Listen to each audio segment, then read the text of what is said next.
ಎಲ್ಲರಿಗೂ ನಮಸ್ಕಾರ. ಇವತ್ತು ಹಲಸಿನ ಹಣ್ಣಿನ ಕಡುಬು ಮಾಡೋದನ್ನು ತೋರಿಸ್ತಾ ಇದ್ದೆ, ಬನ್ನಿ ನೋಡೋಣ. ಮೊದಲು ಇದರ ಬೀಜ ತೆಗೆದು ಬಿಡಿಸಿಟ್ಗಂಜಿ ಹಲಸಿನ ಸೊಳೆಯ.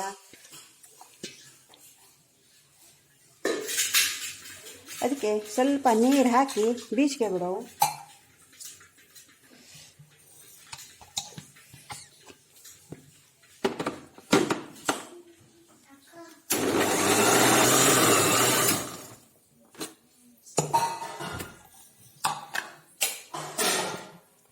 ನೋಡಿ, ಈ ಥರವ ಒಂದು ಚೂರು ಇದರಲ್ಲಿ ಸೊಳೆ ಚೂರು ಎಂಥದಿಲ್ಲ, ಎಷ್ಟು ನಯಸ್ಸಾಗಿ ಬೀಸ್ಕೊಳ್ಳವು.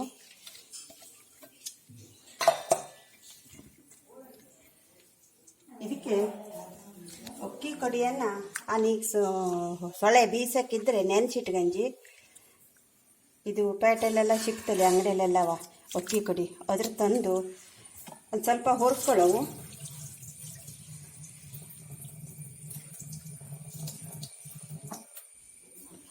ಆಮೇಲೆ ಇದು ಹಿಂಡಿ ಇದಕ್ಕೆ ಹಾಕಿ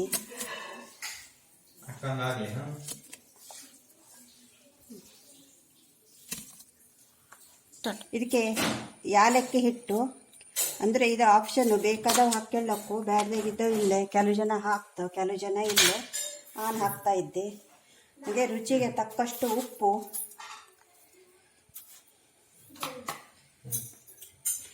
ಕಾಯಿ ತುರಿ, ಕಾಯಿನೂ ಅಷ್ಟೇ ಅಂದರೆ ಬೇಕು ಅನ್ಸಿದವು ಹಾಕಲ್ಲ. ಕೆಲವು ಜನ ಹಾಕ್ತಿಲ್ಲ, ಕಾಯಿ ಹಾಕ್ಕೊಂಡ್ರೆ ರಾಶಿ ಚಲೋ ಇರ್ತು. ಹಾಗೆ ಬೆಲ್ಲ. ಈಗ ನಾನು ಸುಮಾರು ಒಂದು 10-15 ಜನರ ಮೇಲೆ ಬೇಕಪ್ಪಷ್ಟು ಕಡುಬು ಮಾಡ್ತಾ ಇದ್ದೆ.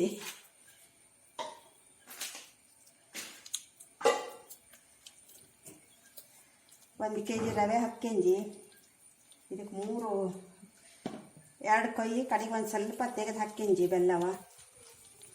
ಇದು ಹಿಟ್ಟು ಸಮ ಕರಡು ಕೇಳವು. ಈಗ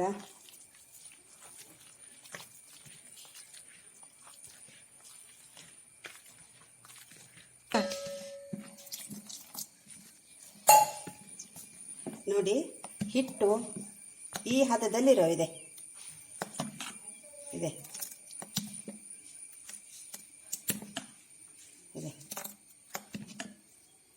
ಅದು ಅಕ್ಕಿ ಕಡಿ ಹತ್ತಕ್ಕೆ ರಾಶಿ ಗೊಟ್ಟು ಹತ್ತ ಮಾಡ್ಕೊಂಡ್ರೆ ಬೇಯ್ತಿಲ್ಲ ಇದು. ನೋಡಿ, ಹಿಂಗೆ ಈ ಹದ್ದಲ್ಲಿರೋವು. ಇವಾಗ ಇದಕ್ಕೆ ಸ್ವಲ್ಪ ಎಣ್ಣೆ ಹಾಕ್ತಾ ಇದ್ದೆ.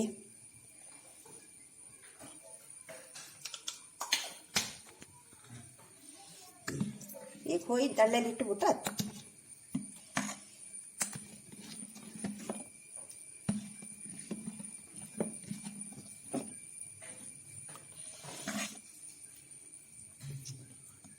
ಹಲಸಿನ ಸೊಳೆ ಬೀಸಕ್ಕಿದ್ರು ಸ್ವಲ್ಪ ನೀರು ಹಾಕ್ಕೊಳ್ಳವು.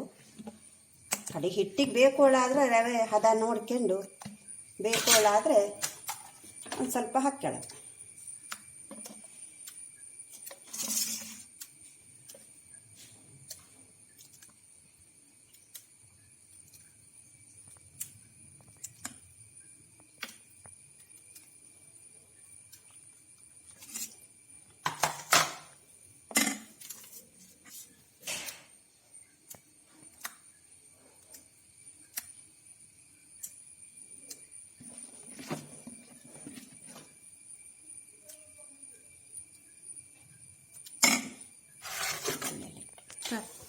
ಇದು ಮೊದಲೇ ನೀರಿಟ್ಟಿದ್ಯಾನು, ನೀರು ಕುದೀತಾ ಇತ್ತು.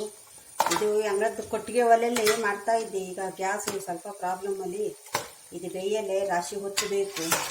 ಸ್ವಲ್ಪ ಮಾಡೋದಾದರೆ ಗ್ಯಾಸ್ ಮೇಲೆ ಮಾಡ್ಲಕ್ಕು.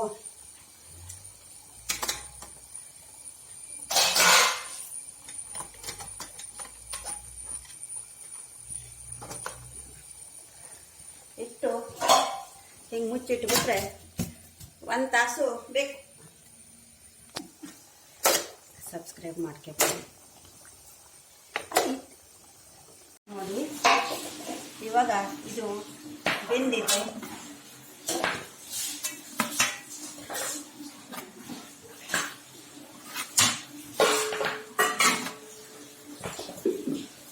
ಇದು 2 ನಿಮಿಷ ಬಿಡಬೇಕು ತೆಗೆದು.